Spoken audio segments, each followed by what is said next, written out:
The first thing Kenny felt was not fear. It was vibration. Not the kind that rattles your teeth or shakes the ground beneath your boots, but something far more intimate and disturbing. A low, humming tremor that seemed to pass through his body rather than around it, as if his bones themselves had become tuning forks, resonating with something deep inside the mountain. It was subtle at first, almost easy to dismiss as exhaustion or dehydration, the Mojave Desert playing tricks on a lone hiker's nervous system.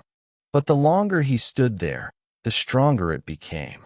The air inside the cave entrance felt heavier than the air outside, thick and stale, carrying a faint mineral smell mixed with something older, something that reminded him of damp stone sealed away for centuries.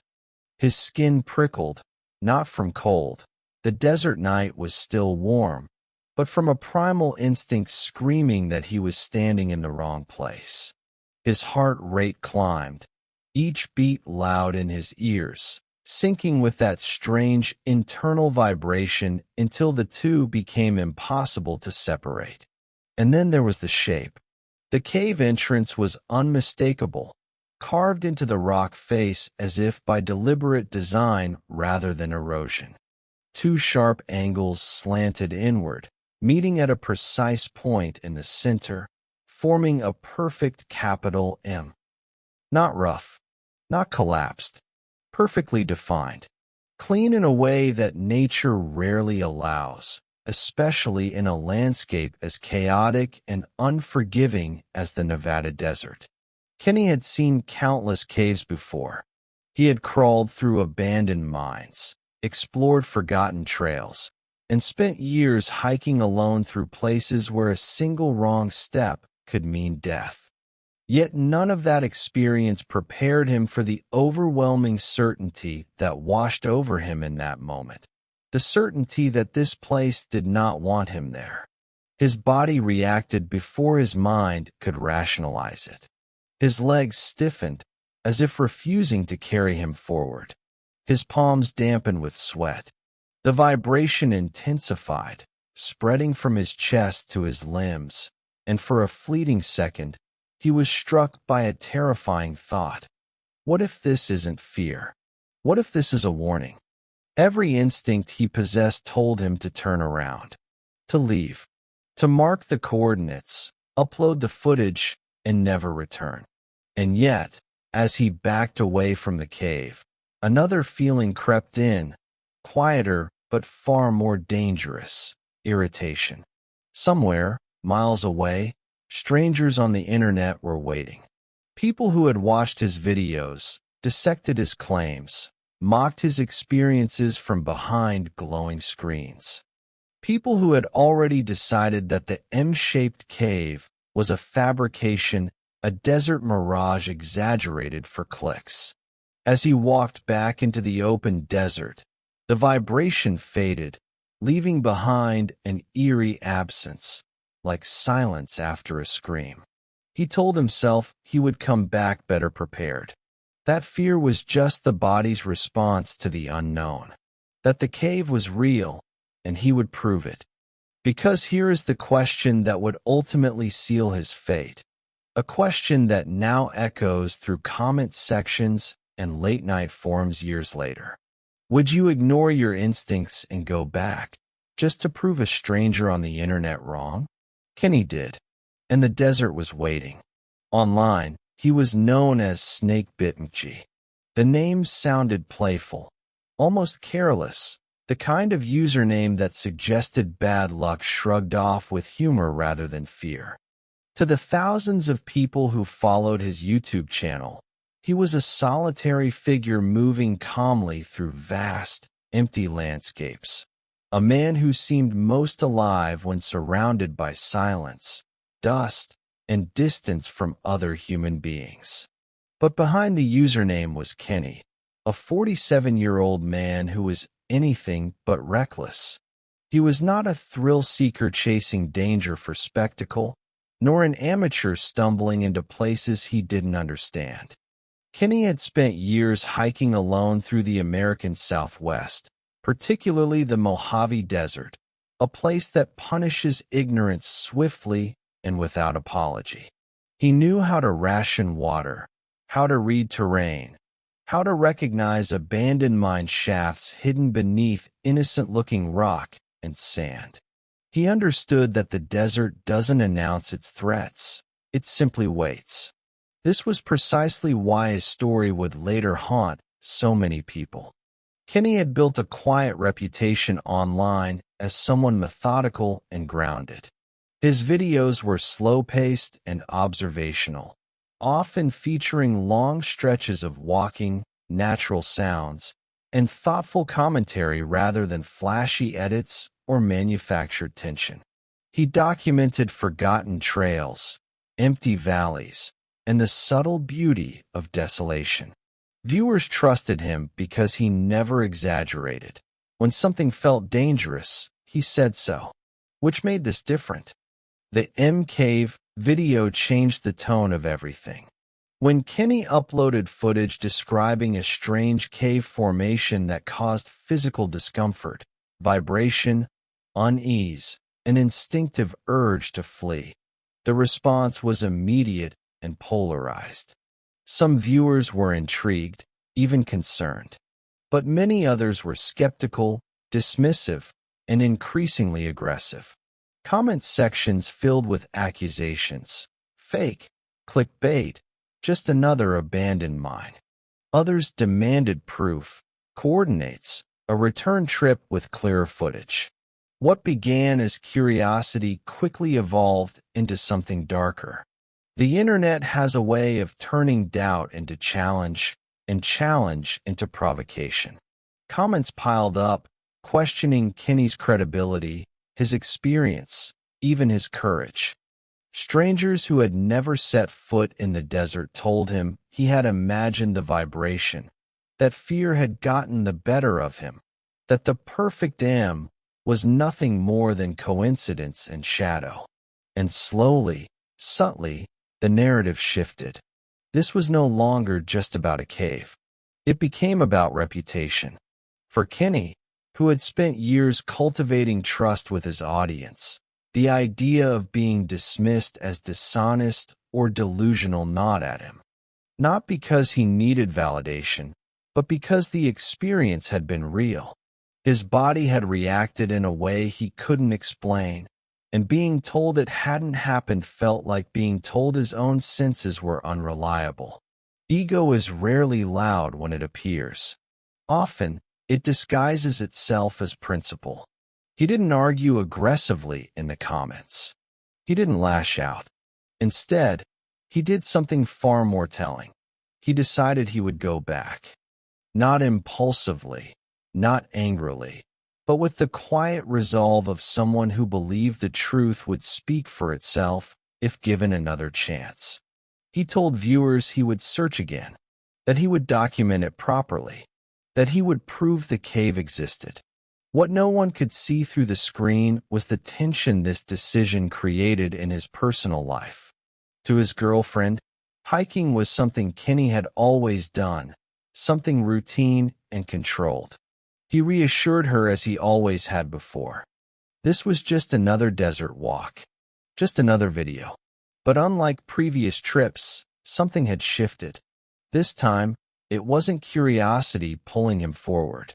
It was the need to be right, not against nature, but against an invisible crowd that had turned his experience into a test of credibility. A man who knew the desert well was about to challenge it for the wrong reason. And the Mojave, vast and indifferent, does not care why you enter. It only cares that you do. The first attempt came and went quietly. In October 2014, Kenny returned to the desert with the intention of finding the cave again, confident that familiarity and preparation would make the second encounter less unsettling. He retraced his previous route as carefully as memory allowed, scanning the rock faces, the slopes, the subtle landmarks that only experienced hikers tend to notice. Yet the desert, as it so often does, refused to cooperate. The cave was nowhere to be found. Hours passed under the open sky as he searched. The light shifted, shadows stretched, and the terrain began to look deceptively similar in every direction. Eventually, he did what seasoned desert hikers do when something doesn't feel right. He turned back. No panic, no dramatic conclusion, just a quiet acknowledgement that the landscape had won this round. To most people, that would have been the end of it. But for Kenny, the failure only deepened the mystery.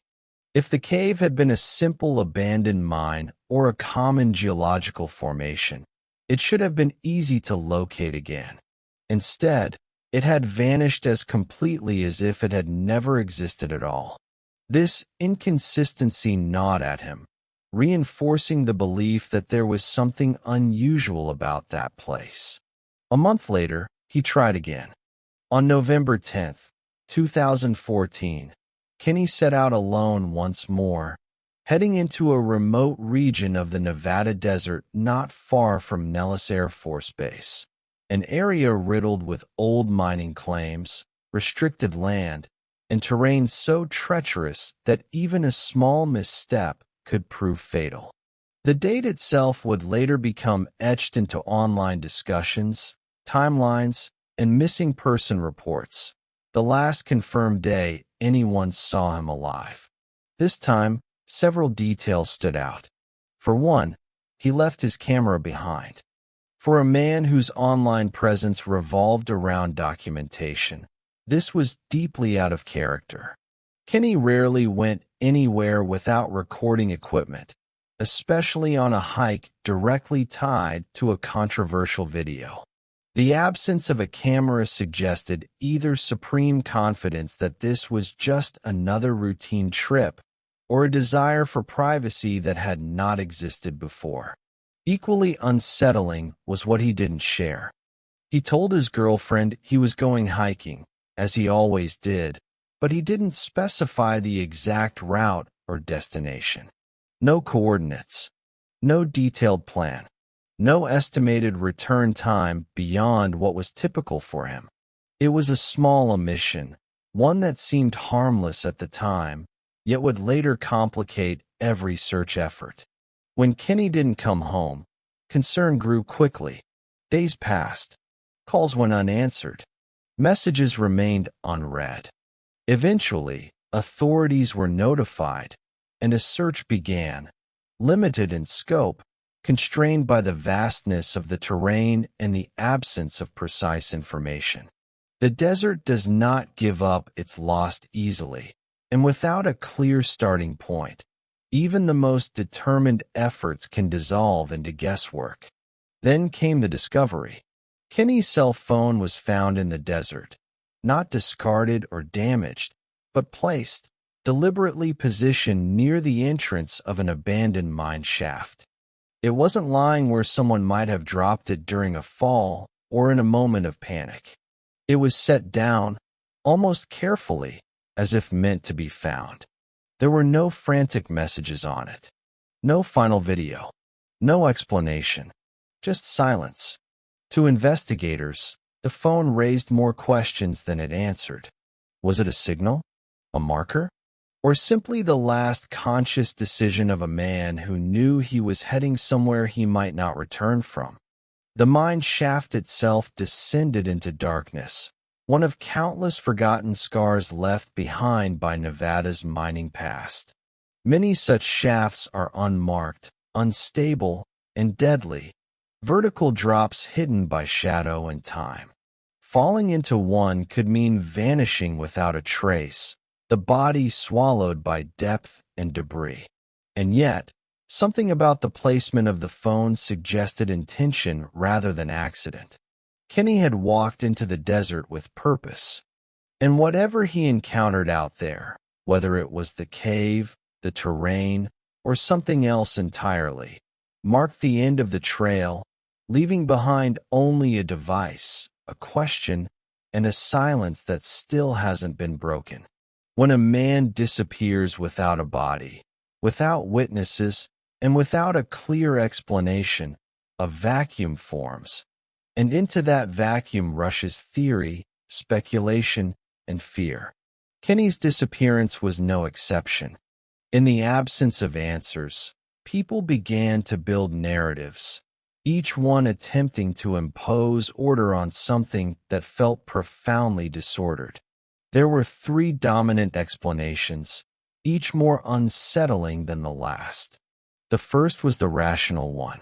From an investigative standpoint, the Nevada desert offered no shortage of lethal possibilities. The area near Nellis Air Force Base is notorious for its unstable terrain, crisscrossed with abandoned mine shafts that date back more than a century. Many of them are unsealed, poorly marked, and nearly invisible until you are standing directly on the edge. A single misstep, especially while navigating uneven ground or scanning cliff faces for a specific landmark, could result in a fatal fall. Supporters of this theory pointed to the phone near the mine shaft as evidence that Kenny may have realized he was entering a dangerous area and set it down intentionally, perhaps to avoid losing it, or perhaps as a subconscious attempt to leave something behind. If he had fallen into a shaft, recovery would be nearly impossible. Some shafts descend hundreds of feet, filled with debris, collapsing rock, and narrow passages that make rescue efforts extremely dangerous, even years later. There was also the possibility of suicide, a theory raised quietly and cautiously. Those who entertained it noted his frustration with the skepticism surrounding the cave, the pressure he may have felt to validate his experience, and the symbolic nature of leaving his phone behind. Yet this explanation conflicted sharply with everything known about him. Kenny had future plans, an active relationship, and no documented history of depression severe enough to suggest such an act. For many, the theory felt forced, an attempt to simplify something that resisted simplicity. Then there was the conspiracy theory. The proximity to Nellis Air Force Base, and by extension the infamous Area 51, fueled intense speculation. Viewers revisited Kenny's description of the vibration he felt near the cave, reinterpreting it through a different lens. What if it wasn't psychological at all? What if it was the result of experimental military technology, underground facilities, seismic testing, or electromagnetic systems designed to disrupt electronics and human physiology? Online forums lit up with maps, overlays, and timelines. Some claimed Kenny had unknowingly wandered into restricted land and encountered something he wasn't meant to see.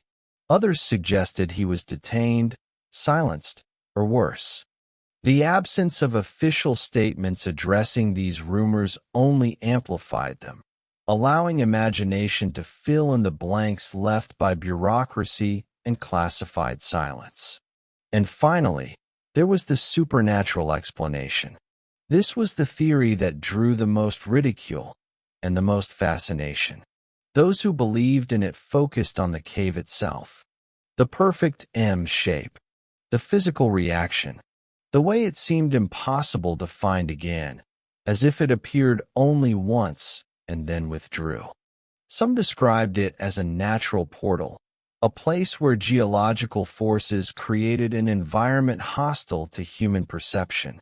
Others went further, suggesting the cave was a trap, a threshold, or a place that did not exist entirely within normal space. In these retellings, the vibration was no warning but an effect, the body reacting to something fundamentally incompatible with it. Skeptics dismissed this as grief-driven mythology, a modern campfire story built around loss and uncertainty.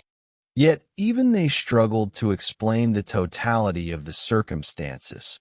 The missing body, the carefully placed phone, and the experienced hiker who vanished in a landscape he knew well.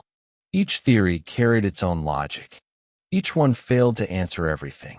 And so, Kenny's story remained suspended between explanations, neither fully grounded nor fully fantastical. A man left the desert seeking clarity, and what he left behind instead was a question that refused to stay buried. The kind of question that lingers, especially when the land itself refuses to speak. In the months that followed Kenny's disappearance, the searches slowed, then stopped. Helicopters no longer traced the horizon. Volunteers no longer combed the washes and ridgelines. The desert returned to its natural state, vast, quiet, and indifferent. Officially, the case went cold, reduced to a name in a database and a set of coordinates marked as last known location. Unofficially, it never stopped living, because there was still no body. In a place where even bones are usually found eventually, where scraps of clothing surface years later bleached white by the sun, the absence itself became its own kind of evidence. It suggested depth, finality, a kind of erasure that only the desert, or something hidden within it, could accomplish. For Kenny's loved ones, there was no ending, only suspension, no funeral, no certainty, just the persistent hope that somehow, somewhere, an answer still waited beneath the sand or stone. For his online audience, the story transformed almost immediately, shifting from concern to obsession, from tragedy to legend. The cave became the center of it all. People searched satellite images, traced old mining records, and retraced Kenny's steps virtually, convinced that if they could just locate the M, everything else would fall into place. Some claimed to have found it. Others insisted it never existed. Each claim was met with counterclaims, skepticism layered upon skepticism, until the truth became almost impossible to separate from interpretation. And yet, one fact remained immutable. Kenny had felt something out there, something strong enough to override experience, logic, and preparation. Something powerful enough to make an experienced hiker retreat on instinct alone. Whatever that cave was, whatever caused that vibration in his body, it had been real to him in the most fundamental way possible. The desert, however, does not testify. It does not confirm. It does not deny. It simply keeps what it takes. Years later, his videos are still watched. His words still replayed. The comments beneath them continue to grow, filled with theories, arguments, and unanswered questions.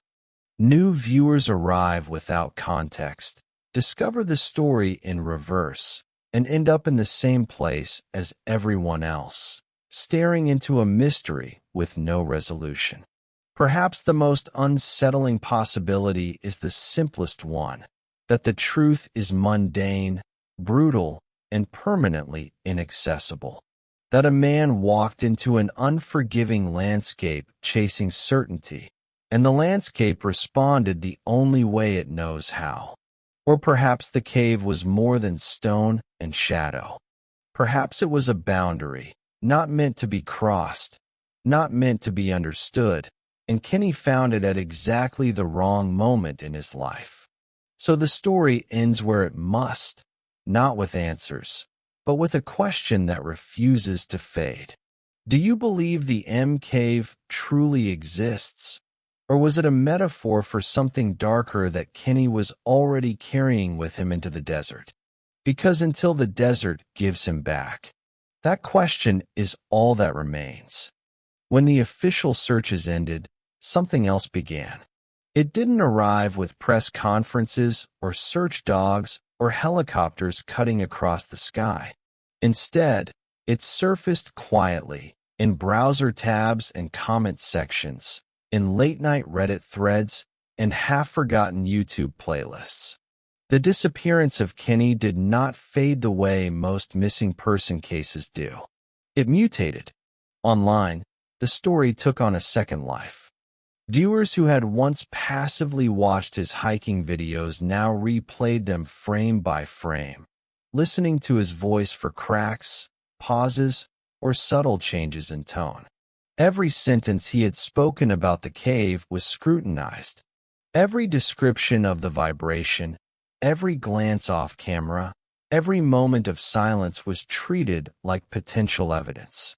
People who had never known him personally began to speak about him with an unsettling familiarity, as if proximity to the mystery itself created intimacy.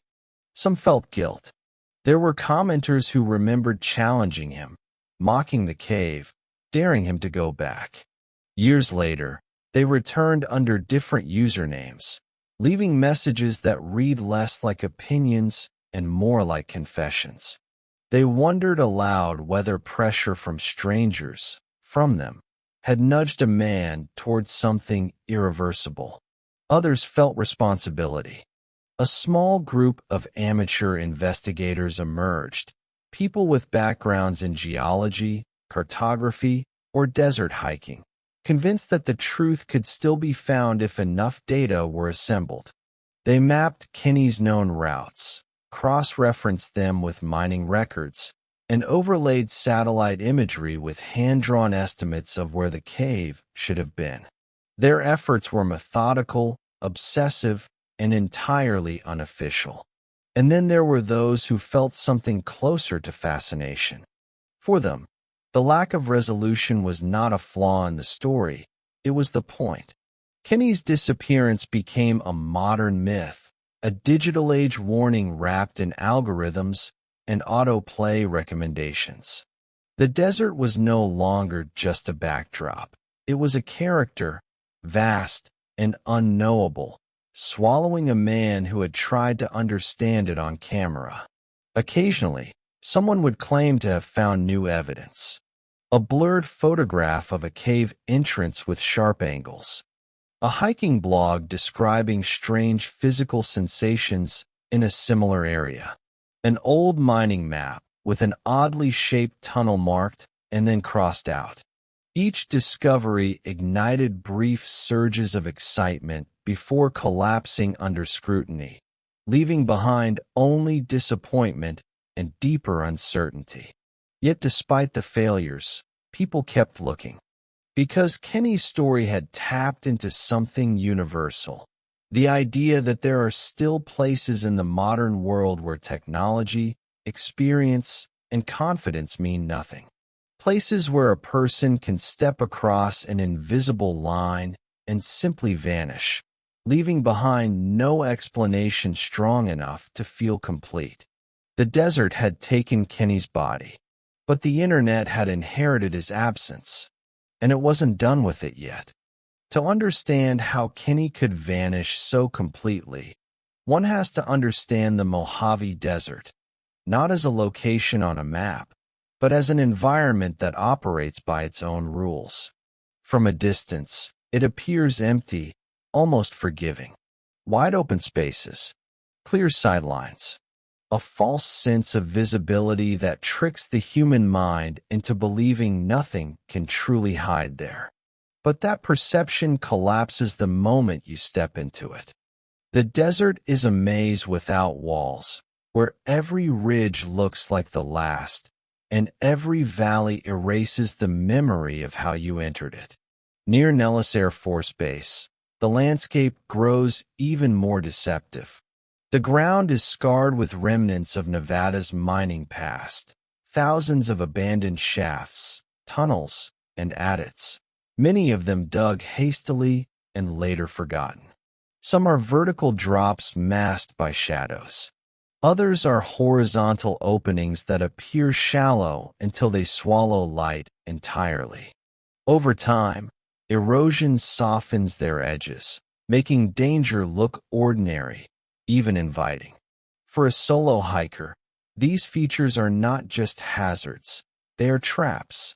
One wrong step can lead to a fall so sudden and complete that there is no chance to react. No scream, no struggle. A body can descend into darkness and remain there indefinitely, protected from scavengers, weather, and discovery. In places like this, the desert does not scatter evidence. It preserves its secrets by hiding them. And yet, Kenny knew all of this. That is what makes his disappearance so unsettling. He understood how easily the desert could kill. He respected it. His videos often emphasized caution, awareness, and restraint.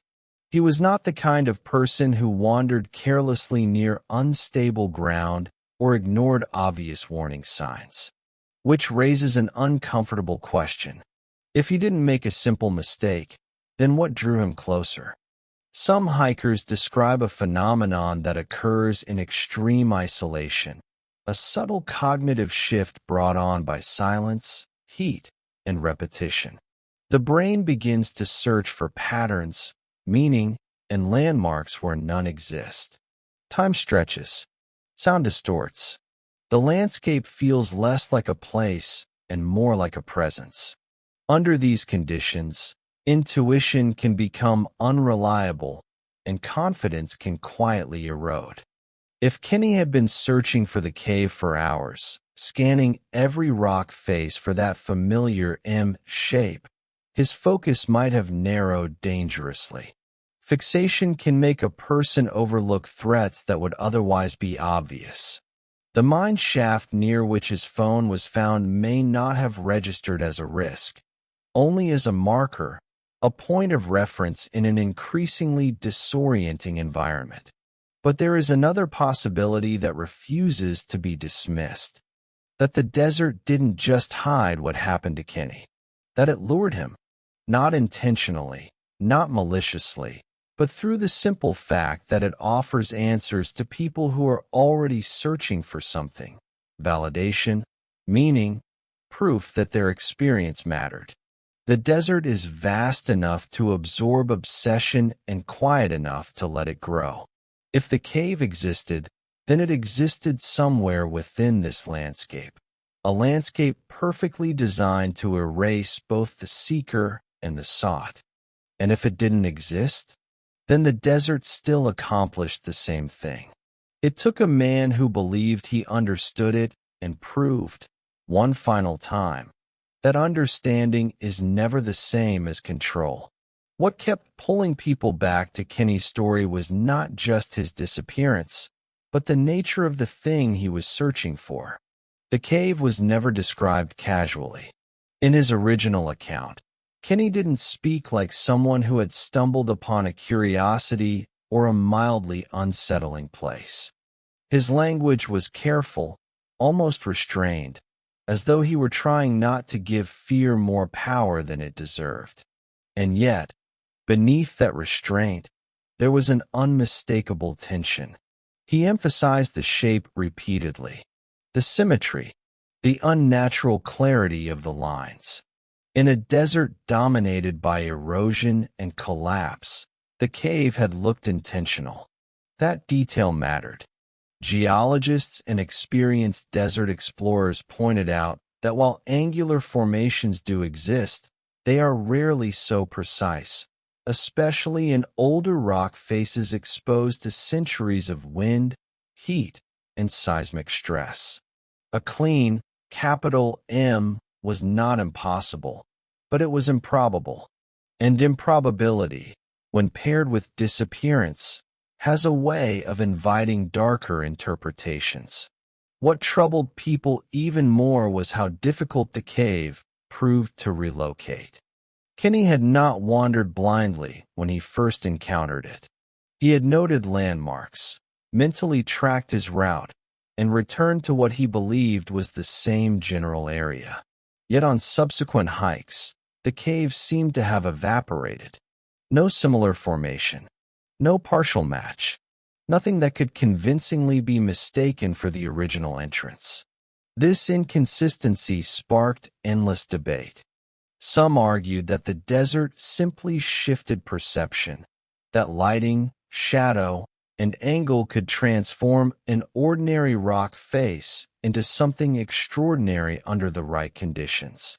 A cave scene at dusk might vanish in the harsh clarity of midday. A shape once striking might dissolve into randomness when approached from a different direction. Others weren't satisfied with that explanation. They pointed out that Kenny was not prone to exaggeration or misidentification. His familiarity with the terrain made a simple optical illusion feel unlikely. And then there was the physical reaction, the vibration he described, the visceral need to leave.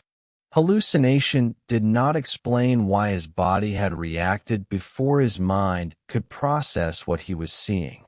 This is where the theories began to overlap. Those inclined toward rational explanations suggested infrasound, low-frequency vibrations produced by wind moving through rock formations or underground cavities. Infrasound is known to cause unease, anxiety, and even nausea in humans. If the cave connected to a larger subterranean network, it might have generated sensations strong enough to trigger instinctive fear. But even that raised new questions. If infrasound was the cause, why only there?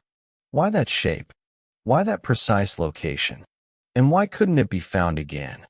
As the years passed, the cave stopped being treated as a physical location and began to resemble something closer to an event, a moment rather than a place. Something that happened once, under specific conditions, and then closed itself off. In this interpretation, Kenny hadn't failed to find the cave again. The cave had simply finished with him. Whether through coincidence, perception, or something stranger, the M cave became defined less by where it was and more by what it did. It disrupted certainty. It refused repetition. It punished insistence. And Kenny, driven by the need to return, may have crossed a threshold that was never meant to be crossed twice. By the time he set out on that final hike, the cave was no longer just something he was looking for. It was something that was already waiting. No one knows exactly what Kenny saw on November 10th, 2014. What remains are fragments, timestamps, habits, terrain, and the quiet logic of someone who had walked into the desert alone many times before. By stitching these fragments together, investigators and researchers have tried to reconstruct his final hours, not to sensationalize them, but to understand where certainty ended and danger began. Kenny likely started early. Experienced desert hikers know that time is not measured by distance, but by heat.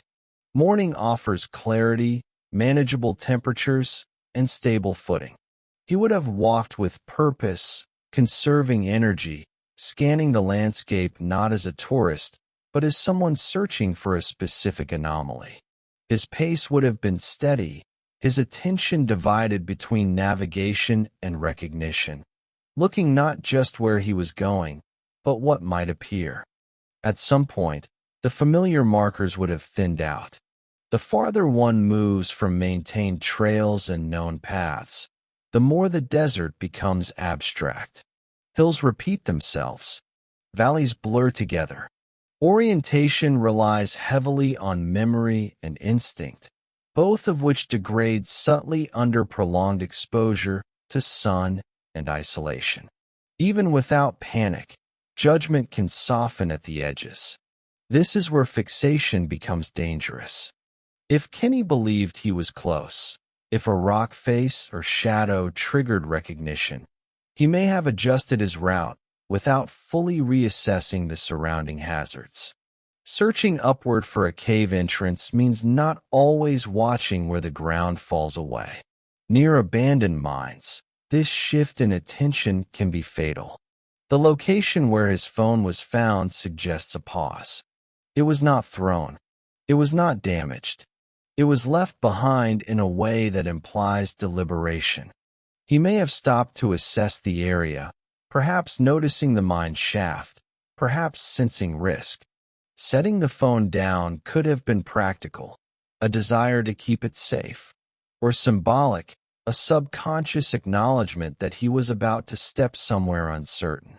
After that point, the trail goes cold. If he fell, it would have happened quickly. A vertical drop allows no recovery, no chance to leave additional evidence behind. Sound disappears into depth. The body becomes unreachable, sealed away by darkness and stone. But some details resist closure. There were no scuff marks reported near the shaft, no broken equipment, no clear signs of a struggle or slip. In a case built almost entirely on absence, even the lack of disturbance becomes a clue, or at least a discomfort. If Kenny had encountered the cave again, even briefly, that moment is lost forever. No footage, no audio, no final message. Just the implication that whatever drew him forward was strong enough to override the caution that had defined him for years. The last walk, like the cave itself, exists only in reconstruction. And reconstruction, no matter how careful, can never replace witnessing. All that can be said with certainty is this. Kenny entered the desert seeking to confirm something he already believed to be true. He did not walk out. In most missing person cases, time works against secrecy.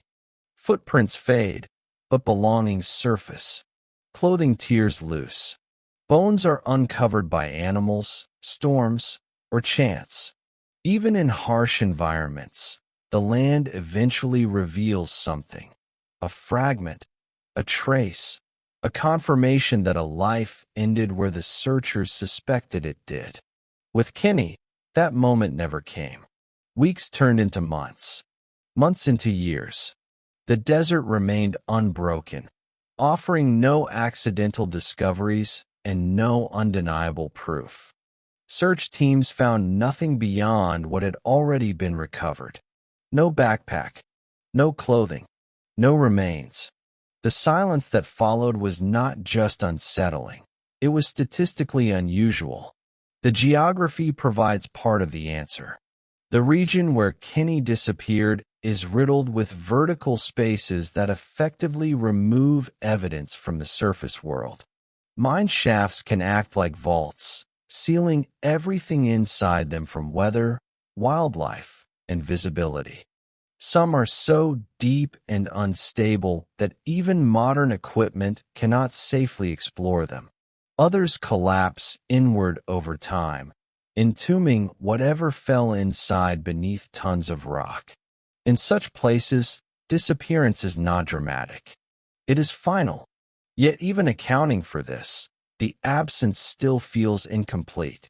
Experienced searchers often say that the desert rarely takes everything. There is usually a shoe, a torn strap, something caught on stone. In Kenny's case, the land offered only a phone, an object deliberately separated from the body that should have been carrying it. This separation is what keeps doubt alive. If the phone had been found smashed at the base of a cliff or scattered along a fall line, the story would likely have ended there. But its careful placement created a narrative fork, one that allowed interpretation to persist long after official efforts stopped. There is also the issue of timing. If Kenny had fallen early in the day, searchers might have been closer to the truth than they realized, unknowingly walking above or around him. If the fall happened later, visibility and fatigue could have concealed critical signs.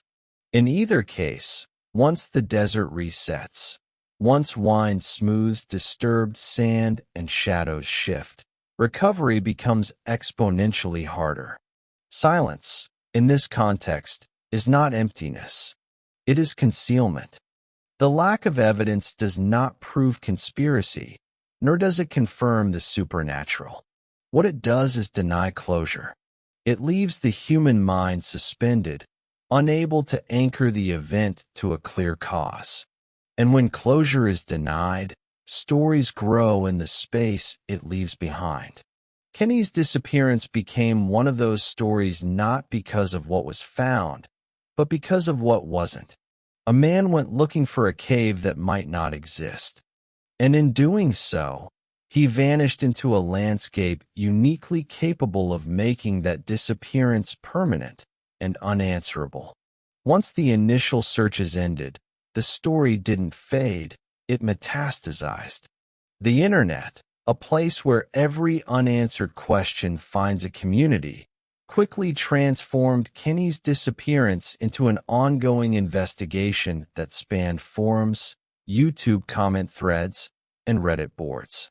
Here, the lines between fact, theory, and imagination blurred. The M Cave became less about a physical location and more about the idea of disappearance, of the unknowable, and of the desert itself as an agent of mystery. For some, obsession took a methodical form. Amateur cartographers overlaid maps, pinpointing every known mining claim, natural formation, and rock outcrop within a 100-mile radius. They examined satellite imagery, cross-referenced Kenny's previous videos, and attempted to triangulate the elusive cave. Each person who tried to retrace Kenny's steps approached it like a puzzle, convinced that if the missing hiker's route could be reconstructed perfectly, the desert would reveal its secret. Others approached it more emotionally. Trolls and skeptics clashed endlessly with believers.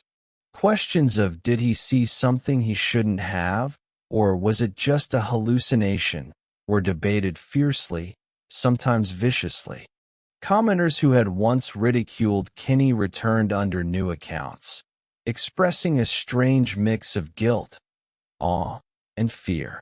Some wrote confessions, claiming their words might have pushed him to take risks he would not have otherwise considered. And then there were those who simply reveled in the mystery. The lack of resolution allowed the story to evolve into folklore. Every new theory, every sighting of strange rock formations, every whispered tale of vibrations or unexplained phenomena in the Mojave became part of the ongoing narrative. For these observers, Kenny's disappearance was less tragedy and more legend, a cautionary tale of human curiosity colliding with the vast, indifferent desert. Even as years passed, new content surfaced. Videos claiming to locate the M Cave, blurry photographs of rock faces that vaguely resembled letters, and personal accounts of hikers feeling unexplainable vibrations were uploaded. Each iteration reignited discussion, further entwining Kenny's story with the mythos of the region. It was impossible to untangle fact from speculation. In the digital age, absence is amplified.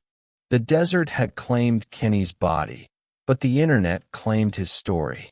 And in the echo chambers of online obsession, the line between reality and legend became almost meaningless. The M Cave no longer represented a physical space. It represented the question that refused to die. And for those who followed it, it was addictive, dangerous, and hauntingly compelling. The modern equivalent of disappearing into the wilderness, not for discovery, but for eternity in the minds of countless strangers. What makes Kenny's story so enduring is not just the mystery, but the way it plays on the mind. The desert, the cave, the vibration, these are not merely physical phenomena. They are triggers for something far more human. The need to understand the inexplicable. The M Cave, real or imagined, functions as a psychological prism. Those who encounter the story are drawn into it because it challenges certainty. It asks a question few are prepared to answer. How do you confront something that seems real, but cannot be located, measured, or proven? For viewers, there is a compulsion to return, to retrace the steps, to watch the footage again, to theorize endlessly. Part of this stems from empathy. Kenny was meticulous, careful, experienced, a man whose knowledge of the desert should have protected him. Yet he vanished. The cognitive dissonance here is magnetic. If it could happen to him, it could happen to anyone. And the mind instinctively seeks to resolve that tension. Then there's the thrill of the unknown. The M cave isn't just a cave, it is a boundary. It exists in the imagination as much as in the Mojave. The perfect M shape, the vibrations, the sensation that the cave was almost alive. These are elements of what psychologists call liminal space experiences. They unsettle without offering closure, leaving the observer caught between curiosity and fear. The more unknowable it feels, the more people are compelled to try and define it. Obsession often manifests in digital pilgrimages. People create maps, chart coordinates, and compare Kenny's old videos with topographic data. Some venture into the desert themselves, hoping to witness what he once did, to feel the vibration, to see the cave. Few succeed. Many return with nothing but the echo of his story and the knowledge that the desert resists understanding. And yet, the pull remains strong. This is the paradox of unsolved mysteries. Their very incompleteness makes them irresistible. Each unanswered question becomes a hook, each gap a space for imagination to occupy. Kenny's disappearance is not just a cautionary tale. It is an invitation. An invitation to chase something that may never be found. The more people look, the more the myth grows. The M cave, whether literal or metaphorical, has become a mirror. It reflects not only the desert's emptiness, but also the human mind's hunger for meaning in the face of the inexplicable. And that is why, even years later, viewers cannot turn away. They are caught, in the same way Kenny once was, drawn forward by curiosity, intuition, and the whisper of a place that refuses to be understood. There is something uniquely terrifying about the desert. It is not the heat, the sun, or even the distance from civilization. It is the indifference of it all. Mountains, valleys, and rock formations do not act with malice, but neither do they offer protection. Every misstep, every lapse in attention, is absorbed into the landscape. The Mojave doesn't judge, it simply takes. And for someone like Kenny, experienced, careful, and attuned to the dangers of isolation, the realization of that indifference is profoundly destabilizing. Survivors of the desert describe a shift in perception. Time stretches, sound behaves strangely, shadows play tricks on the mind. When one is alone, miles from assistance, the body's instincts sharpen, but so do the illusions. A rock face can appear to move, a crevice to expand, a vibration to resonate from the earth itself. It is in this environment that even the most rational decisions begin to blur with instinctive reactions.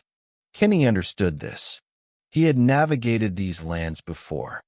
He knew which creeks could be trusted for water, which ridges provided reliable sight lines, which abandoned mines were dangerous. Yet on that final trip, the desert's lessons seemed to have amplified, rather than mitigated, the hazards. The vibration he felt, the perfect M shape, the way the cave seemed to resist relocation, all of it combined to create a psychological pressure few can endure. Fear, in this context, is not panic. It is a heightened awareness, a recognition that the landscape operates under its own rules. And yet, paradoxically, this awareness can lead to overconfidence. Someone attuned to danger may underestimate the unpredictable. Someone who respects the desert may step forward too boldly, thinking experience grants immunity. In Kenny's case, the desert became both teacher and executioner. It reminded him of his vulnerability, yet allowed no pause. It offered signs, vibration, shape, instinct, and then withdrew confirmation. In this space between perception and proof, the mind struggles to maintain clarity. The result is disorientation, fixation, and, ultimately, disappearance. For those who study his story now, the lesson is chilling. It is not just about the risk of injury or the treacherous terrain. It is about understanding that in the desert, control is always an illusion. Knowledge is never certainty. And even the most experienced can vanish when curiosity meets an environment that refuses to answer. The Mojave is patient. It waits. And when it acts, it does so silently, leaving only traces, questions, and a legend that continues to draw people forward long after the person at the center of it is gone. Kenny's disappearance is not just a story about a man lost in the desert. It is a story about the human mind grappling with the unknown. The cave and the vibration he felt exist at the intersection of physical reality and psychological experience, a liminal space where fact, fear, and imagination intertwine. What makes the story linger is that it is unfinished. There is no body, no final video, no conclusive evidence. Only fragments. The phone, the location, the accounts of an experienced hiker who vanished while chasing something almost impossible to define. Our brains are wired to seek closure, to connect dots, to resolve uncertainty. When that closure is denied, the story grows in the mind, becoming simultaneously larger and more personal than any news article or official report could convey. Kenny himself becomes more than a person. In the absence of finality, he becomes a symbol of curiosity, persistence, and the danger inherent in chasing truth too far. He represents the tension between human ambition and the unknowable forces of nature. In his story, the desert is a mirror, vast, indifferent, and capable of swallowing even the most prepared. For viewers, the legend of snakebitmgee is compelling because it is relatable. Many of us have faced moments where fear and instinct warn us to stop, yet pride, curiosity, or stubbornness drives us forward.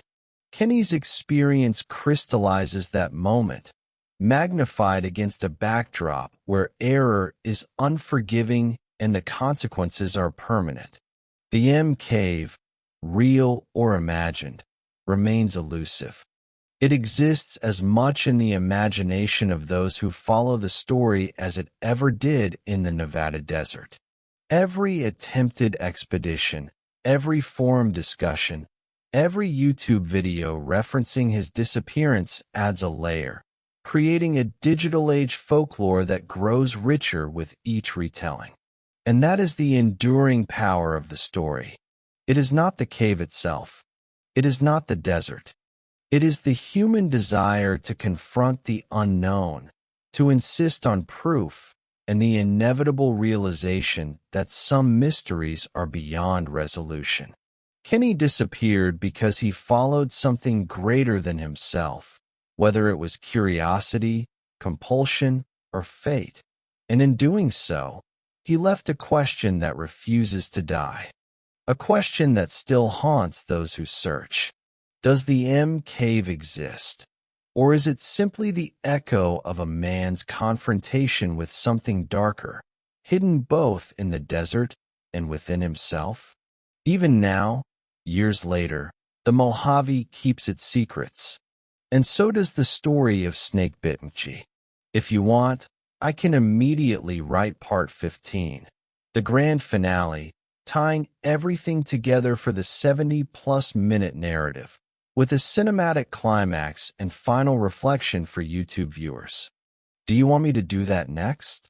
The story of Kenny, of snakebitmgee, does not end with a body or a final discovery.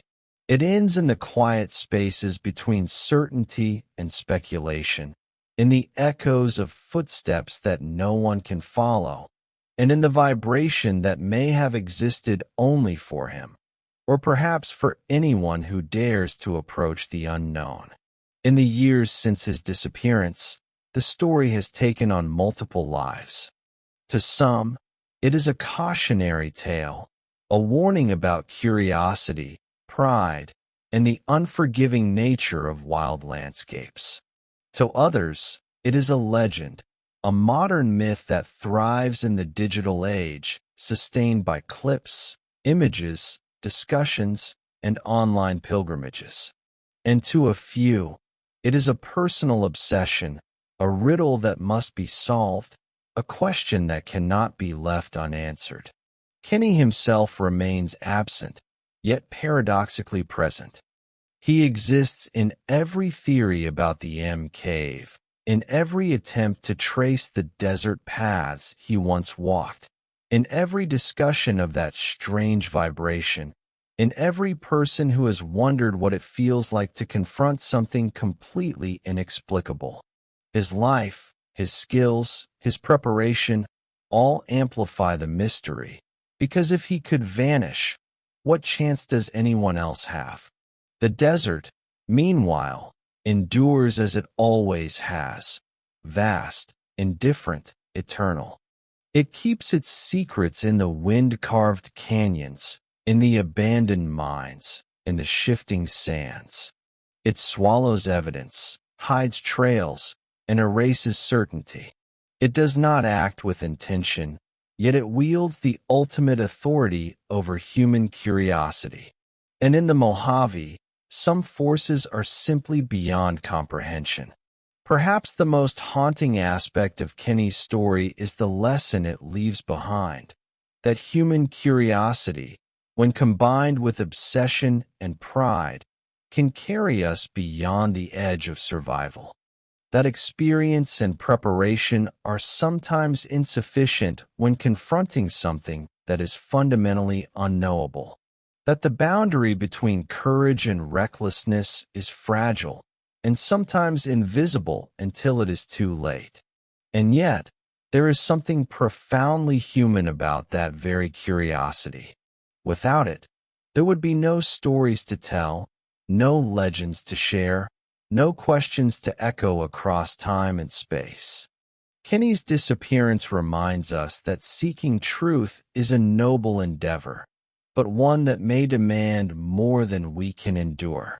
For those who follow the story now, it remains unresolved. The M cave may exist. It may be a trick of perception, a forgotten mind, or a portal to something that cannot be explained. But the truth, whatever it is secondary to the experience, to the story, and to the enduring fascination of a man who walked into the desert, followed his instincts, and never came back. The question remains, would you follow, knowing what he knew, and step toward the cave that may or may not exist? Kenny's legacy is not in answers. It is in the questions, the thrill of the unknown, and the chilling reminder that some mysteries are meant to be felt, not solved. And in the silence of the Mojave, the desert waits, patient, eternal, and uncompromising.